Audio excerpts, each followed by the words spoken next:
you hear me, Greg?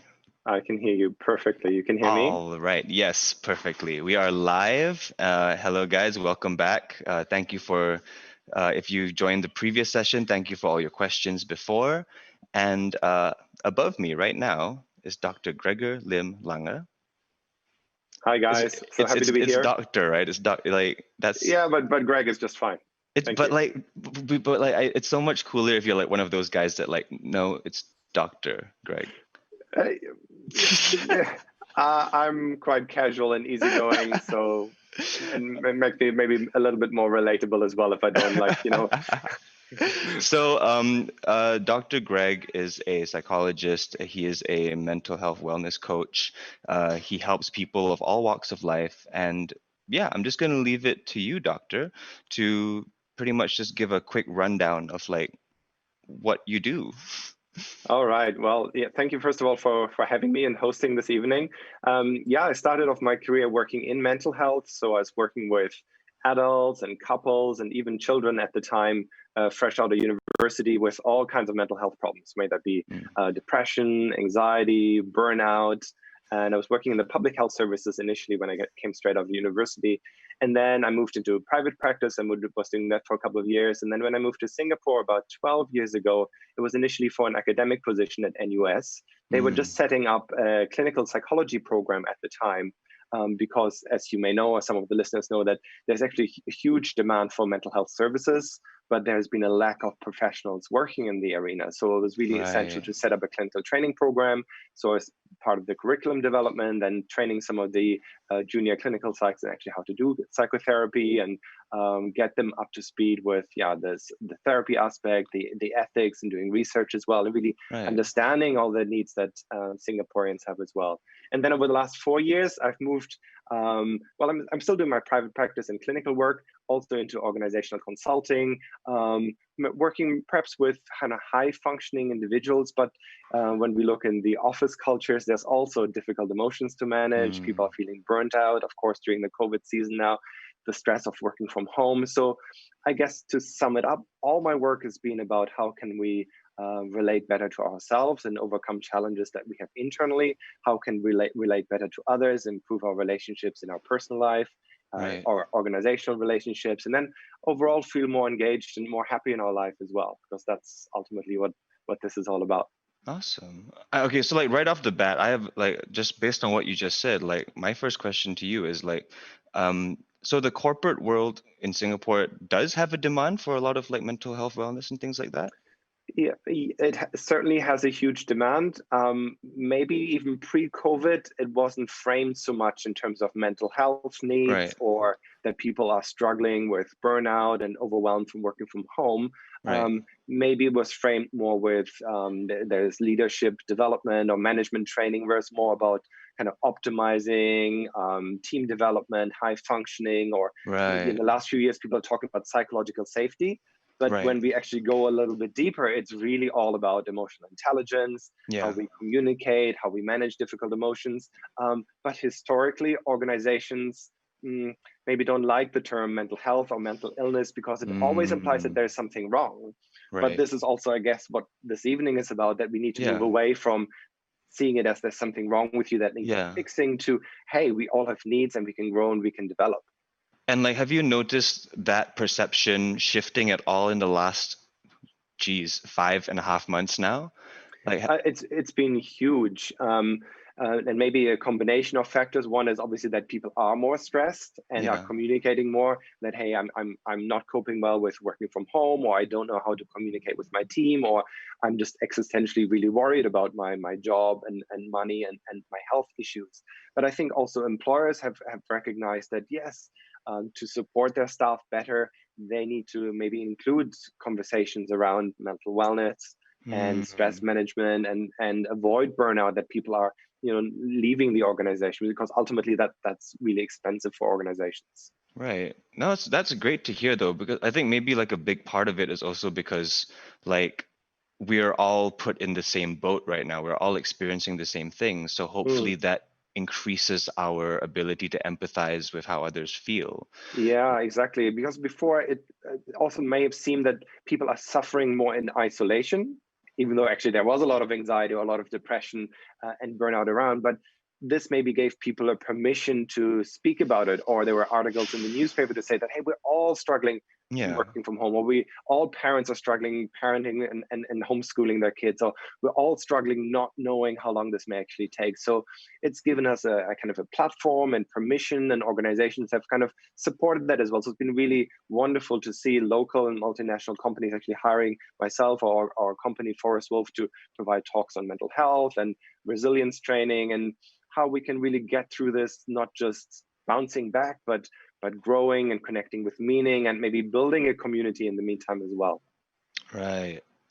Man, like I think one of the biggest things that we've mentioned like several times already, and like we've only been on for like what, like 5 minutes, is that there's definitely a stigma. There's definitely like a point of view that a lot of people have, a very, like, it tends to be like fairly one-dimensional, this view on like what mental health is. And like from your experience, like do you see this more among like the stigma, I mean, do you see this more among like younger people, working professionals, or like where do you see this stigma, or is it just kind of across the board? There may be small differences, but I think across the board we could do a lot better in dismantling this stigma and having more awareness and having greater understanding and stepping up in terms of the supports we can offer, but also people recognizing that, well, it's also our responsibility to ask for help, or communicate if we're struggling. But I think there is definitely a momentum there, and it's changing. It's been great to see. I mean, this is why I was hired, as I said earlier, in Singapore, that there's been an influx of professionals. The universities are, having courses in place to train professionals. There being better guidelines about how to provide good services. And then, people who are struggling themselves are becoming more open. But Right. I think there are subgroups, I think, of people who are struggling more, particularly males, for example, find it so Yeah. very, very difficult to ask for help or admit that they're struggling in any kind of way. And then also males may be even more reluctant to, accept this in others as well. So I think maybe there's a gender effect. And of course, Right. the older generation as well also wasn't used, particularly in Asia or Singapore, to talk so much about emotions or be kind of touchy-feely and talk about, the opposite. I really love you and I want to connect with you. That is traditionally not been Yeah. so much of the dialogue here. Yeah. Because like I did a preliminary session before where we compiled a bunch of questions, and like a good half of the questions, a lot of them were just talking about how do you like connect those two dots from like knowing you need help and then asking for it, because I think that's a big gap that a lot of people don't really know how to cross. Right. Actually, just in the last week, I talked with a few of my clients about just that.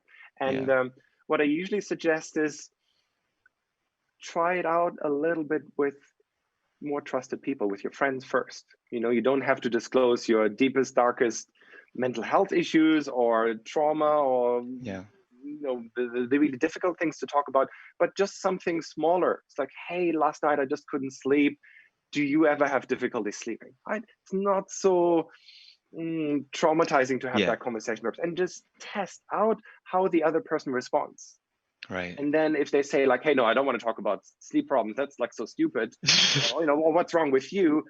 That would be evidence that it's not healthy to seek help. But very rarely do people respond in that way. They often Yeah. empathize, like, hey, I'm so sorry to hear that you find it difficult to sleep, for example. And then they may share their own story of struggling with something similar. And they may Right. even have some experience about how to deal with that. And then you build up some kind of social support, and you realize it's actually okay with some people to talk about very personal issues. And then that in itself may also lead into, okay, maybe if there's something that is particularly personal or challenging, that there are certain professionals like psychologists or counselors that you can go to for those more private conversations, or if you don't feel like you have a trusted individual.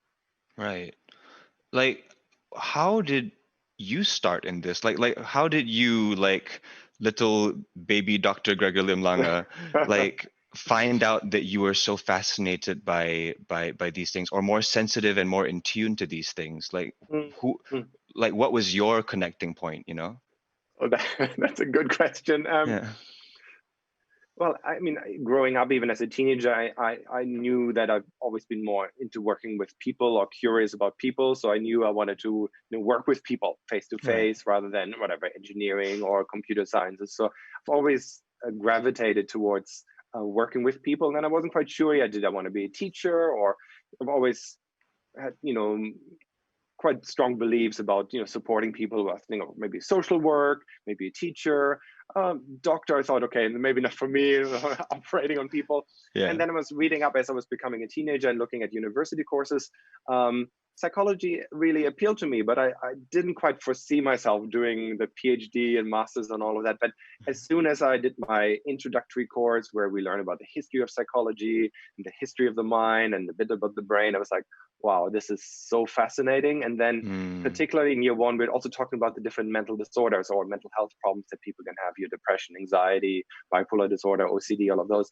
And I thought, wow, that is so fascinating how we as human beings have so much potential to be creative and have wonderful, loving relationships, but also how fragile our mind is and how easily we can slip into self-criticism and judgment or self-loathing or Yeah. depression, and how we can help people navigate that and really stay on the healthier end. Yeah, man, that's really something that I didn't really awaken myself to till maybe like my mid 20s. Mm-hmm, Because mm-hmm, I remember when I was younger, like I would hear about these things like anxiety or depression mm, and just be like, that's someone else's problem. I just get right, sad sometimes, or I just feel right, scared sometimes. But right. people just feel different things. Like Mm-hmm, it wasn't until I started recognizing patterns in my behavior mm-hmm, that I started like to really think to myself like, oh, like maybe it's not just feeling sad because this happened. Like maybe it's actually like pattern behavior that I need to pay attention to. mm, And then it also helped for myself personally. It also helped, like you said earlier, to have like people in my circle that were willing to talk about these things. Like, yeah. but I guess like I'm in a more niche group where like we're like I'm in the arts where Mm-hmm, most people are very very in touch with those things. If anything, they try to really yeah. dig very deep. um but yeah, I guess then like my heart really goes out to a lot of the people that might not have that support system, Mm, because there are questions here as well, like asking about um how do I explain mental health issues in a simple way. And this is coming from people like from someone that doesn't quite know how to even start because there's no support system. They don't really have that support system at the moment. How can they explain these issues in a simple way, be it to parents, employers, co-workers? you know mm. is there like a hack, or at least like somewhat of a Well, I mean, simplified process? hopefully in a few months or years, mental health will be just like part of health, Yeah. right? Yeah. And when we talk about physical health, it's quite acceptable to say, hey, I have a cold, or I've broken my leg, or I need to wear glasses, and nobody looks at you in any kind of strange way. And it's Mm. quite normal to go to the GP or go to the hospital at times. You get your medical cert, and it's just accepted and normal and healthy. And you get encouraged. Please don't come to the office if you have a cold, right? Or even now during Mm. COVID times, right? We follow these guidelines. And mental health is actually not all that different, Yeah. right? It's recognizing that, hey, at the moment, maybe I'm feeling a little bit more anxious or very, very anxious than how I would feel when I'm normal or not sick or not ill or I don't have an issue or a problem, right? Yeah. But from time to time, we are also all in a way on a spectrum from, yes, let's say anxiety, from feeling no anxiety or worry at all to feeling highly worried and overwhelmed. Yeah. And we kind of navigate along this path. And it's really about how can we be in that kind of mid range where it's exciting enough for us to engage with life without it becoming debilitating, Right. right? And same with depression, right? We all have bad days where we feel just low and sad, or if something bad happens in our life or there's a bereavement, then it's perfectly normal to feel sad and down. And even now during COVID, a bit like helpless about, oh, how long is this going to be around? Am I going to be able to get through this? Yeah. But then recognizing when it becomes overwhelming and you need to get some help. So the hack might be, describe it a little bit like health. And in particular, what we are talking about now a lot of days more is about that we can actually recognize or talk about mental health within the body. So Right. again, for example, anxiety is, the upset tummy, the sweating and the agitation, you're feeling restless, you can't sleep, your mind is racing. These are almost all physical symptoms. Yeah. With depression, you get kind of this heavy sunkenness, low energy, fatigue, which Yes. again can all be kind of seen in a more physical way. Yeah, And then man. hopefully, help people to understand, this is not something that people are imagining or something that they bring on themselves, Yeah. and that they need to get some help with or learn some technique to overcome it. Yeah. Oh my gosh, yeah. There's like 100% like physical manifestations of it. Like I get like, because like these things create tension. They create tension Yeah, in the body, totally. be it conscious or Yeah, subconscious. And like sometimes like my back will hurt, and I think it's because like maybe I exercised too hard, but no, I didn't. Like it's really just because yeah. I've been just this tight ball No, of tension.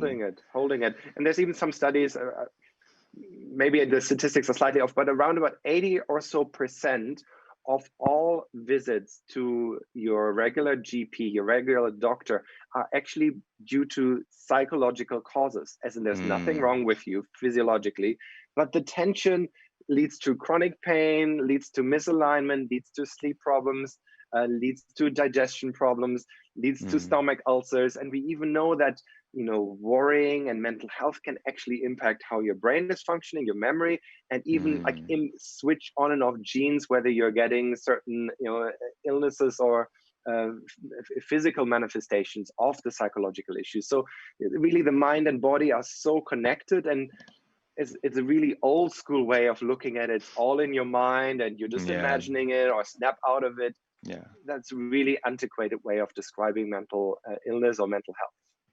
Man. Um, Geez, that's a lot to think about. Yeah. So like, let me just dive into one of the questions that I Yeah, think actually, is, I love questions. So I encourage certainly whoever's listening, do yeah, post your questions. Also, a few came in already, so we can also start looking at those. yeah. Do you have any, Nathan, you want to Yes, highlight or? I wanted to dive into this one, which is asking about how to. Okay, I wrote it down in like a footnote format, but basically Okay. they're asking, how do you stay balanced or Mm, level in a time where we are kind of in an age of information overload, where right. like you can't help but look at the news feed, you can't Mm, help but look at what's happening around the world. mm-hmm, And for a lot of people, I believe most people are deeply empathetic. Like, mm-hmm. how can they balance out the level of anxiety and stress that might bring about? You know, Yeah, just totally. seeing the rest of the world fall apart. Like, how can one cope with that situation? Yeah, great question, and it's a reality. So again, we're all bombarded with news, and a lot of it is negative news. And we also know from marketing and neuroscience, yes, negative news is also what grabs our attention. That's Yeah, why yeah, marketing and all these tabloids work. Um, so a few suggestions here. One is really take control over how you lead your life. So you actually have, all of us have a lot more power than we think sometimes. So be really decisive how much news you consume, what kind of news you consume, and when you consume it. So nothing right. wrong at all to read about the challenges that we're facing, whether it's about health or race or whatever, politics. But then say, maybe I'm going to do half an hour or 1 hour. I'm going to do it in the afternoon, maybe not before going to bed, because then it upsets me and I can't sleep. And then it Mm, has all kinds of knock-on effects. So take control how much of the news, when you're consuming it, but also balancing it out. If all you're consuming is negative news, all you're talking about is negative things, well, no surprise that your reality will also be tinted negatively. And also, our yeah, brain has a negative bias built in, that it likes to over focus on all the bad stuff. balance that by focusing on the good things as well. Why is that? Why are our brains so stupid? Why are they like? Why do Well, they? no, so great question. Actually, they're not stupid at all. They're highly evolved and highly adaptive. This goes back to an evolutionary function. So back in the caveman days or cavewoman days, when you're walking about in the wilderness, in the jungle, your brain was constantly scanning for danger. Is there going to be a tiger or a dinosaur or a snake jumping out at me that I have to jump away from very quickly in order to stay alive? Right. And that scanning for negativity is still built in. Like even now, if you step into the road while you're like texting and you didn't quite check, and you kind of just your peripheral vision picks up that there's a car coming, you jump back before you even register that there's been a threat. So this is still built in, hardwired into our brain. It's kept us safe. Nature is interested in us surviving, not necessarily how much we're enjoying life. Yeah. So we now know that this is the fact. We got to counteract that and actually over focus on positives. That means for this is also interesting because we use it in couples therapy or in office politics. It's like for every one negative experience or interaction that you actually have to have 5 positives just to balance it out. Wow. Also, if you're having a boyfriend, girlfriend, like you have one critical comment, you need to give 5 pleasant or complimenting statements just to balance it out. That's a pretty good rule to live by. Right. That's a mantra. So, but people that practice that, and whether it's my clients or myself, so it totally changes your reality, because what you focus on becomes your reality, and then it becomes you, and then it becomes everything that you see. Right. So this is the important part to answering the question about the negative information. Taking control, what you focus on, when you focus on, and also balancing it out with more positive noticing and information. Another really important one that I teach all my clients, and we build into our leadership training as well, is learning actually how to be more effective in where we put our focus. Because sometimes it may seem that our minds just get automatically pulled to the next notification, to the next news that's coming in, without us being able to deliberately, intentionally keep it on anything for any amount of time. So that we're just so distracted, so out of control. But through practicing something like mindfulness, I like to call it focus training, you become much better at staying with what's important to you, whether that's our conversation now, whether you're working on a project, without getting distracted. Or as you're engaging in it, you become quicker when you realize that you've actually started to daydream or worry, and then bring your mind back to what is important to you at that moment in time. Wow. It's really no wonder, because almost everything you said, like almost everything in modern technological society is working against that. Because everything in our phones and our devices, they're shortening our attention spans. They're making us lose focus faster. They're bombarding us with more information. Like they're monetizing your attention, and they want to split it up, and they want to be in charge by each notification that you pick up your phone, right? Somebody else is making money out of your attention hits, right? We got to reclaim control, but you can actually do that. You can do that at any age through focus training and mindfulness training, and you're actually rewiring your brain. So people that practice this kind of focused attention training, we do a brain scan of them before and afterwards. Their attention areas actually strengthen in their density, new neural connection, and those parts of your brain that get hijacked by negative emotions and being overwhelmed down regulate, which means it not only impacts how well you can focus. It's also really interesting. That's why it's included in modern psychotherapy quite a lot. It helps you steer away from when your mind hijacks you emotionally. So for example, in anxiety, our mind gets pulled into the future, the what ifs. What if there's another circuit breaker? What if COVID stays around for another 6 months? What if it stays around for another 12 months? What if my business goes bust? What if? And then it's the overthinking, and you can't sleep, and you're exhausted. And a lot of the what ifs most likely will actually not happen, right? Depression, on the other hand, pulls your mind into the past. all the regrets. Why did my boyfriend, girlfriend break up with me 10 years ago? Why did I decide to study this in college? Why didn't I go to college? Why did I choose this job? Why am I an artist? And then it's like, oh, all the bad decisions, all the wrongs that happen to us, and becomes almost a downward spiral of rumination. Yeah. So to both train your awareness as well as counteract this emotional time traveling into the past and in the future, mindfulness is a really powerful technique to manage your well-being in the present moment. Hmm. Man, it's like you're reading my mind, man. Oh yeah, that's another skill, by the way. No, just kidding. All right, let's dive into a question.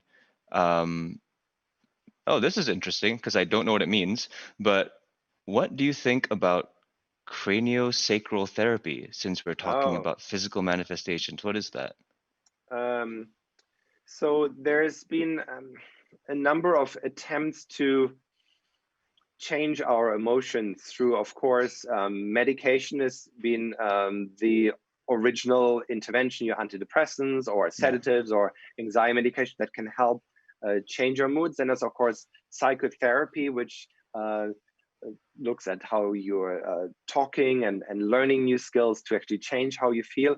And then there's been kind of a new wave of using physiological techniques or equipment to change our brain. So when we talk about the cranial is your head. There have been both either like physiological movement of the head, but then there's interesting also magnetic stimulation or using external like electrodes to impact how our brain is actually functioning. Right. Um, there's been some good findings how it may impact people that feel depression. Um, what's challenging though is that for some people these therapies work, and then there's usually a large group for whom it works a little bit, and there's a lot of people for whom it doesn't work. So Yeah. the treatments overall have been mixed, Right. and certainly it's a kind of a newer kind of more less mainstream kind of treatment, Okay. if I'm not mistaken. Right. I mean, just from hearing that, I feel like it could be a nice salve, but it can't Mm, possibly be the end goal. It can't possibly be the cure because it's so much more complicated than that. yeah, and I mean, it's just like, anything that's just kind of an external fix is like whether you're taking a medication or, they used to, use electroshocks. They still do that sometimes to literally shock your brain to kind of reboot, if you will, or they might use these kind of magnets or some kind of adjustment.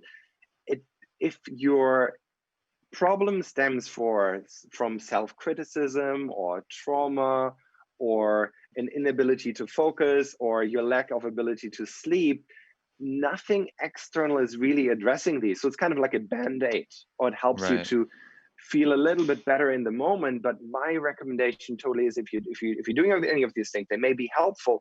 It must be combined with something that actually helps you learn new skills, new ways of Mm, thinking, managing these emotions without an external crutch, and right. examine some of the origins of where your issues may be coming from. So Right. it's a It's much more yeah. holistic way of treating it. And then of course there's your basics. We know your exercise and your food, and I'm a big proponent of getting enough sleep. These are Yeah. the fundamentals. So if you're not sleeping and not eating healthy and you kind of basically hate yourself, no treatment externally is going to fix that. Yeah. Yeah, It's just like to, a crash diet versus like a lifestyle change. exactly, Yeah. exactly.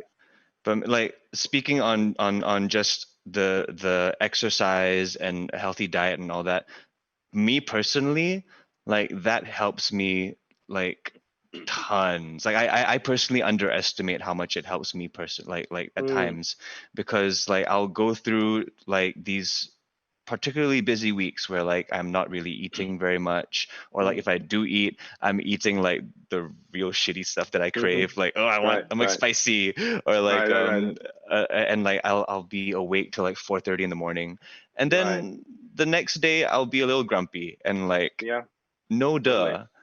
But then like if say I start my day with a good night's sleep and then a run, like it's almost instantaneous. It's almost Yeah. magical that like, oh, while I'm on the run, my brain is suddenly firing Mm, like on all cylinders, because it's yeah. it's it's really just chemical reactions, and the Hmm. chemical reactions are a product of what you put in you, and like how you, like all the Yeah. external stuff.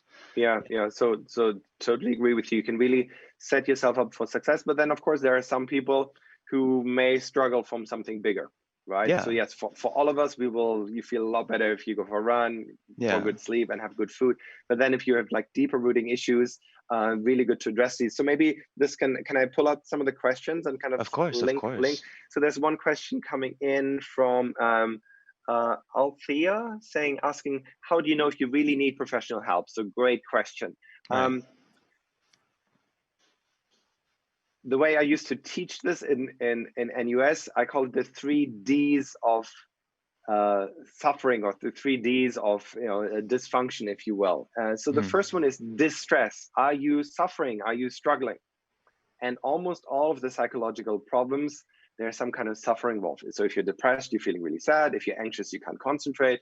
If you have OCD, you're worried about washing your hands, for example, right? So there Right. is a suffering involved. Only some of the personality disorders, the person doesn't suffer themselves, but maybe the people that live with them are struggling, right? So Yeah. distress, and it's significant distress. So this is not just, oh, I'm having a bad day on Monday, or even just 1 month during COVID. Usually we say like the distress needs to be for 3, 4, 5, 6 months continuously for us professionals to say, oh, this is actually quite serious and beyond just your everyday struggles that we all face from time to time. So Right. distress, number one. This second D is a dysfunction in terms of it's actually getting in the way of you living your life.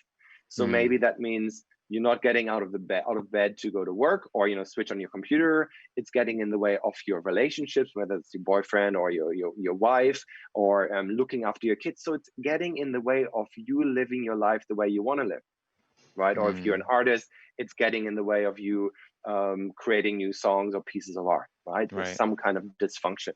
Yeah. And then finally, we always, as I said earlier, we're kind of on the spectrum on a lot of these, Yes. from very unhealthy to kind of healthy. It's like, how far do you deviate? How far are you different from, if we have 100 Singaporeans on a given day, how anxious do they feel? And well, yeah, right now a lot of them would be quite anxious, right? So if you're quite anxious, there's actually maybe nothing wrong with you, Mm. right? It's just the collective anxiety that we're all experiencing. But maybe after COVID is gone and everybody's doing their jobs again, and if there's still really high level of anxiety compared to everybody else, then it might be something that I would consider seeking help for, right?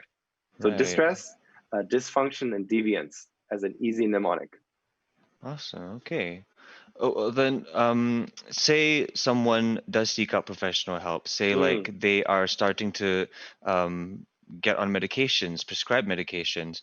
Um, I personally know a good number of people who are on those medications, and I know that they feel a huge stigma about it. mm, Even if they are comfortable talking about mental health issues, because mm, we're most of our social circles are young people, and like we can talk about mental health issues all the time. But when it comes to the topic of medication, that's where it mm, starts to get a little bit dicey sometimes. And like, mm. how do you feel about that?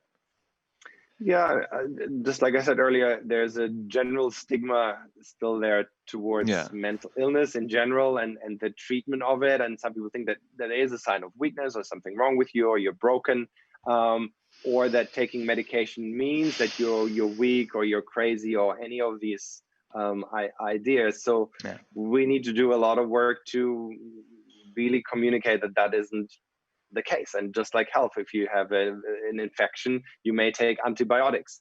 If you yeah, have physical pain, you may take painkillers. yeah, If you are overly anxious and you have to give a big presentation, or you have to hop on a plane, if you can fly again and you're feeling overwhelmed with anxiety, you're taking a anti-anxiety medication. There's nothing wrong with that, right? mm, It's helping you function better, right, and it is not a sign of you being weak, or not being in control, right? I mm, think that's definitely the direction we need to move. And but just like it's not really recommended to be on painkillers all the time, or take antibiotics yeah. just when you feel like it, or if you're just having a cold, to rely on kind of these more serious type of medications. I think the same applies for medication that can help with psychological issues. Yeah. Ideally, you shouldn't be on them for life, or Mhm. for 10 years. and they should be used maybe in combination with psychotherapy or skills training or building up your repertoire of social support or resilience. And then it just becomes part of it that, yeah, you don't have to be on for that Yeah. long. It's really Hopefully. just like, it's like fixing anything else in your damn body. Yeah. It's so, it just, how do I put it? It makes a lot of sense. Yeah. But it doesn't make sense to me how it doesn't make sense to a lot of people. I guess that's what I'm saying. Yeah, Yeah. totally. Let's see some other question. There was a really good question earlier on. I want to speak to that. Mm. Um, Oh yeah, Thanks there's for a your good question. questions, guys, by the way. Yeah, Thank you so Keep much. them coming in. There's somebody was asking. I'm not a good advisor nor a very good person at comforting and helping other people in their mental problems. But how or what should I do to help a friend? This is such a great question, and I can just sense, like from deep inside of you, whoever posted that question, you really want to support them, but you may not have the skills or may not know what to do. Okay, I'm going to give you something really important now. One of the underrated and underused skills that we have as human beings is simply listening and giving the other person your attention, your presence, and your curiosity. And simply listening to them. Hey, Nathan, tell me a bit more about what's it like to be an artist during COVID and the struggles you're facing. Yeah. And then let them talk and be really curious and show them, be empathic, nodding, smiling, curious, like, oh, tell me more. And if you don't understand it, it's really a great opportunity to help them explain to you, hey, I don't know what it's like to be an artist that's struggling in COVID. Tell me more. I really would like to know. Yeah. And then put the ball back into their court. And simply by them allowing to fully speak about it and not censor themselves and include their emotions, it helps already to feel listened to. It helps to name their emotions, and you're doing a huge benefit. Yeah. It's a pity because a lot of people that really struggle, whether it's anxiety or depression, or even we know a lot of people who attempt suicide or commit suicide, they have tried reaching out, but sometimes nobody was listening or nobody engaged with them. Yeah. And again, another misconception, even people who struggle a lot, like say depression or suicidal, that if we talk about it, it would get worse. That's another total misunderstanding. It helps to speak about it. It doesn't increase the likelihood of depression getting worse or suicide being committed. Yeah. It helps people feel heard and seen and understood. And that is a huge help that you can offer to them. Yeah. I think like one of the ways that I tend to think about it is that I know sometimes I would really love it if someone reached out, and you just inverse it, like, and like maybe you really want somebody to reach out, but you're afraid to ask. Chances are you have friends that feel the exact same Exactly. way, and Totally with you. all it takes is reaching out. Maybe it's awkward the first time, but like when people really, like, I think we're all we strongly desire connection, and Totally. that doesn't always require fixing of problems. That doesn't always No, require someone to be the be all and end all. Like, absolutely. I know one of the biggest things that I've learned in just like my own human relationships is that sometimes you don't need to fix the problem. Yeah, If anything, totally. like it's not appreciated if you try too hard to fix the problem. Because you're the authority of your own life, Yeah. and just I love what you said. We want to feel seen and heard, and that we matter to the other person. Yeah. And I'm spot on. If you can even say that, it's like, wow, I don't even know what to say about this or do about this, but I'm here for you. You can call me anytime, or you can talk about it, and I'm here for you. Yeah. Is there anything I can do for you, or what do you need right now? And they may just say, hey, yeah, you already helped me by listening. Or maybe they say, hey, can we have a coffee together, or can we go for a walk or whatever, or can we listen to some music together? And then, yeah, great. You don't have to be a therapist, you don't have to fix their problem, but be present. Offer your support, offer your presence. That's a huge gift you can give them. And like also the win-win version of it is that these relationships tend to end up being the ones that you keep for life, or Yeah, like totally. the ones that really stick. Because, you know, I believe all of us nowadays, we all have our different social circles, and they all have their different functions. But I feel like the people that I am constantly gravitating towards, or the ones that I just look into the future, like 10 years Mm, on, like I know I'm still gonna like be tight with them, because like we have gone through wars together trying to mm, understand ourselves and each other, yeah, as opposed to just talking about the latest movie, yeah, or, totally. you know, things like that. Yeah, and it's Yeah. also really interesting. Like even if you're struggling in whichever way, whether it's stress or depression, anxiety, whatever issues you have, by offering to listen to somebody else, you're actually shifting away from your problems to their problems, and you're giving yourself a break from being maybe obsessing about your own issues and Right. self-focus, and then it immediately changes actually how you're experiencing yourself. And then you may Mm, actually feel good for helping somebody else. They feel good for being listened to. So you're setting into motion a whole systemic change mm. that can not just benefit the other person, but actually benefits you as well. Wow, man. I'm loving But look this. at, This is yeah, great. and I'm learning a lot. Let's look dive at some of the into, other questions. Do you have any yeah. others there, Nathan, that resonated with you? Yes, I wanted to dive into Abby's question. Mm-hmm. Um, she asks, how can people with mental health issues maintain meaningful relationships? Right. We kind of just spoke about that a little bit, but Yeah, but yeah. really, I'm so glad you're bringing it up, because also from research on how we can stay mentally healthy and engaged and happy, the number one factor that will predict whether you are doing well or you're struggling is actually social support. Right. Right? So if there's the one thing to focus on, is building up your network of people that you can call on, that support you, that send you messages of support, that you can send messages of support. Um, and of course, it gets trickier than if one person is struggling. Because, for example, if you're feeling a little bit low or you're feeling anxious, a tendency is then it's like, oh, I don't want to burden the other person. Yeah. Right? Maybe they think there's something wrong with me, or maybe I would be a downer to that when they're having fun, or maybe they don't want to hang out with me because I seem weird. But realizing that actually these are often assumptions that we have, and when you meet them, and if you were to ask the other person, they actually still enjoy hanging out with you, and Mm, maybe internally it may feel quite dysfunctional or distressing for you, for the person having it, but externally actually maybe you're coming across just fine. mm, Or even if you are coming across a little bit more nervous or sad, and if you're telling them, hey, I'm struggling right now, maybe they can actually offer you support and compassion and wouldn't reject you either. So it's really important to also not avoid the contact, to mm, still reach out while you're struggling. mm. And then that actually can either help you and move out of the struggles that you're having, or offer you support and kind of that holding that can then help you over time to get over it. Yeah, that makes Right. sense. Yeah. Yeah. Like, I think especially if it's like, say you are in a like an intimate relationship with somebody, Mm, mm, like that is when you really need to build that network, because while it is encouraged and healthy to talk about these things with your partner, like sometimes like codependence might not be the healthiest thing, because mm-hmm, that mm-hmm.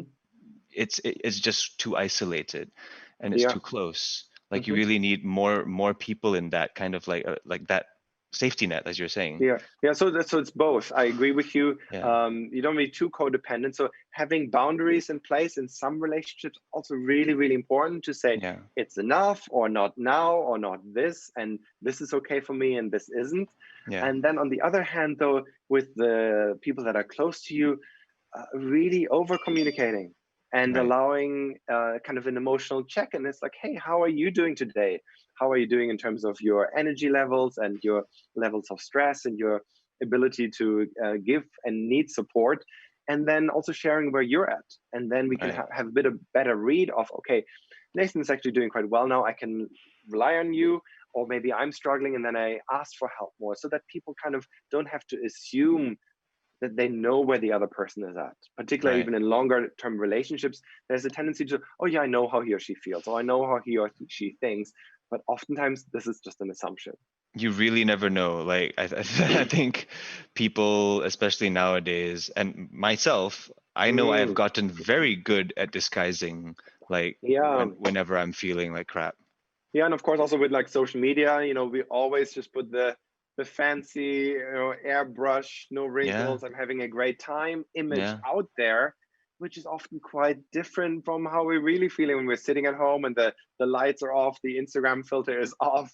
We're feeling down. We don't naturally post about that and share that. So then that creates that internal conflict. Everybody thinks I'm having a great time, but actually I'm not having a great time, and that, yeah, oh, am I fake? And what if they really know the true me? And then it's like, okay, sometimes also good just to be real and to be authentic and say, hey, I'm actually having a really hard time right now, and yeah. who else is struggling? And then you might be surprised, sometimes the people that you think who have the most together are the ones that are also, internally struggling with all kinds of things. Definitely. Mm, Yeah, man, that's like the nightmare of the modern world. Like, yeah. I understand it way too much. Um, Yeah. I wanted to get into a question that was asked in the previous session that Hmm. I think is really interesting. How do you help others with their coping mechanisms, but specifically people like your siblings or your parents, people that have a very intimate relationship with you? Mm, Sometimes, you know what I mean? Like, family relationships and close friend relationships can be very different dynamically. How mm, can you help others with their coping mechanisms when you can see it? This person specifically asked about like they're noticing their parents hoarding, for example. mm. There's a tricky one because Yeah, hoarding in particular is not easy to change at all, and also yeah, generally really tricky territory when you're trying to fix or support family members, right? Because there's yeah, all kinds of dynamics involved. yeah. I, without getting into the hoarding per se, because it may take a lot longer. Yeah, Happy yeah, to take it yeah, yeah. offline with that person, that Hmm. he or she can get in touch with me. But here are a few tips. Number one is like a sense that, first of all, does the person ask for help and Mm. welcomes it, or are they not aware of that they need help, or they don't want it, right? Mm. If they don't want it and they're not even aware of it, then to go in there and try to help them and support them, often it's going to backfire. They're like, why are you trying to control me or tell me what to do? Or also if it's different generations, like, who are you, Yeah, young Nathan, to tell me how I yeah, need to lead my life, right? So yeah. again, the power dynamics at play, and also the kind of generational authority issues are big ones there. So hopefully they have some kind of awareness that they know, hey, I'm struggling with X, whatever that Mm. is, or they're asking like, hey, you never seem to have problems with whatever anxiety. How do you do that, Nathan? When you play in front of whatever Mm. big audience, how can I deal with that, right? And then you kind Hmm. of invited to share, and then of course you can bring in your wisdom or your experience. Um, then there's a little bit the indirect route. So, for example, if we all know that just exercising or healthy food can help people, that might Yeah, be the easiest to say, hey, do you want to go for a walk? Right? Or, hey, I've prepared a healthy meal. yeah. Want to do that? Or I'm starting to, I'm reading about healthy eating. Shall we try that out as a family? I've Mm. noticed we've kind of been eating a lot of junk food through COVID. Let's see. And, I read it, it might help me with my whatever mental well being. Let's just try it out. So it doesn't become about the other person, and it's kind of general health. But it Mm. may start a conversation about well being and just give people a little bit more energy as well. So I would suggest a little bit of an indirect route Yeah, and see how the others respond. yeah. Mindfulness could also be in there. Sometimes I suggest with clients, like, begin with you practicing it and you bringing it into the family, and then they may see a difference in you. Hey, Nathan, you seem a lot more calm now, or you're a Right. lot less distracted. How come? What's your secret? It's like, yeah, Mm. actually, I'm trying mindfulness. You want to try it together? I have a recording here, or I've just Mm. watched this Instagram conversation, and they suggested we could try this. There's Right. great benefits. Do you want to give it a go? And Mm. then if that might give you something to work with, but if they're like, really shutting it down, is very difficult um, to convince them of changing. I think we're Hi back on. All guys, right. we're Hi. back. Hello. Hello. So assuming that time just jumped, I'm not sure what happened there. Okay. Um, but regarding your response about dealing with these situations in a family context, Mm, like personally, I relate very strongly to the thing you said about indirect acts, mhm. indirect ways of trying to encourage, like just helping, like, better someone's mood. Yeah. Because I think especially in Singapore, especially with a lot of like Asian families, um, the general love language tends to be acts of service. Mhm. That's what I've noticed, at least. Yeah. Yeah. Um, and it's usually through these subtle actions, with good intentions, that tends Yeah. to move things forward very nicely. So I resonated very strongly with that. Thank you for that. Yeah. Totally. And but again, also just embodying the change that you want to see, right? Yeah, So doing your own personal development and managing your own well-being better will introduce a change in the whole family dynamic. And yeah. it will attract the other people to you and their attention, and then be like, hey, what's going on? You seem different. And then that Mm. may open up a conversation around this as well. Mm. Man, that's great. Okay, we're getting questions again. Okay, And great. also, thank you guys for coming back and not abandoning us. Yes. So this next question, how to talk to or handle depression or anxiety from parents. For example, when one parent passes away, or when parents are stressed about family situations or expectations on children. Mm. Mm-hmm. Yeah, so again, it follows through a little bit from what Yeah, we've just said. I mean, yeah, obviously, if you have a good adult relationship with your parents, yeah, you can listen to them as well. Offer a listening ear, offer them your attention. Be curious about how they're struggling with that. So that would be a good starting point. And then you may also ask, well, how can I support you with this, mom? What do you need? Or dad, what would it look like for me to support you? And then wait and see what they say. And they may say, well, I need, I don't know what they need, whether it's more emotional support or financial support, or they need you to do something or be more responsible. But give them your attention, your presence, and sometimes also, yeah, be patient with them. So yeah. particularly if there's something like a bereavement, or there's something to do with their business, that may, or there's an illness as they're getting older, some of these things may not go away. And then rather than seeing them, oh no, here they come again, and they're talking about this old story, and they're nagging, or they're ruminating, or they're critical, look behind and say, hey, they're really struggling with something, Yeah, we, right? And we we maybe they tend to also, have a lot of blind spots with our parents. right. And Yeah, then of course, noticing your own triggers. That's why again, your own personal development will be so important to recognize. Yeah, maybe they're being a little bit more cross or critical with you, but what's behind that? Maybe they're frustrated about the loss or aging or their health, and that's actually the issue. And can you sidestep that it's you versus them, that you are becoming one unit of a family where you're supportive of each other? That is kind of my suggestion. Hmm. I heard this very resonant quote recently. Childhood is seeing your parents as superheroes. Mm, Adolescence is seeing them and their imperfections. And adulthood is not blaming them for any of it. right, yeah. You know, like I Mm, feel like we like a lot of us tend to get stuck in this adolescent phase hmm. where we just see our parents as we see ourselves as a result of our parents, Yeah. and not really moving past, like, the fact that Mm, it's really just human beings trying to understand each other. And that's what yeah. And causes also, so much of the yeah, blockages. totally. And then also, we're looking at their generation, their parents, right? What kind of parenting did they get? And that was even more critical and harder, and maybe, less fortunate, and their parents. And it sometimes gets passed on. Sometimes also we talk about it, it's like, yeah, they're guilty, but they're also not to blame, Yeah, right? So it's an interesting, yeah, concept that can free you and free them from the blame game, and the conflict that arises, and the shame, and all of that. Yeah, yeah, but it gets yeah, very complicated. So sometimes if it's a family issue, also I would suggest, well, you either seek help from a friend that can support you and be more objective, or again, psychologists can be really helpful, because when it's family members, our emotions and sometimes our old childhood patterns get activated, and then it becomes like, just like, oh, I'm rebelling like an adolescent, or I want to hide like I'm a young boy. Yeah. yeah, I Yeah. like that that story, Nathan. Man. So we have 5 minutes left in this live. And I mean, just off the bat, thank you so much for everything that you said today. Like this has been the best part of my day. And Oh, you are an oasis in the desert, sir.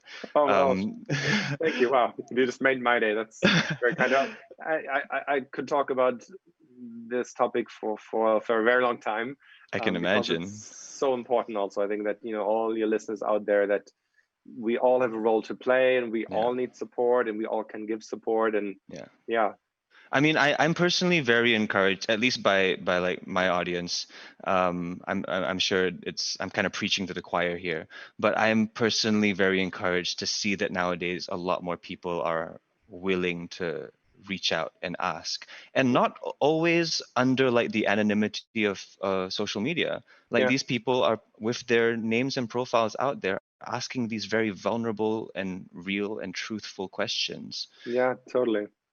It makes me so just excited for the future. Yeah, absolutely, and bringing that curiosity to, yeah, your own self and your mind, and wanting to understand, hey, why do I feel anxious, and or why do I struggle with these things, or why do my family members struggle with it, and then yeah, understand what psychology can offer and therapy can offer, and look at this as a source of support and a source of growth rather than a source of that this means anything negative or bad about you. It's really personal development, personal growth, upgrading your operating system, if that Yeah, metaphor fits with you. It's like, hey, your phone needs to be upgraded every couple of days or weeks, otherwise it gets buggy. yeah. Guess what? Your brain also needs upgrades continuously. Mm. Reboot, upgrades. Sometimes you need to have get rid of the viruses or clear the cache, and then hey, you're going to function a lot better. Yeah, man, that truer words can never be spoken. Uh, Thank you so much for this.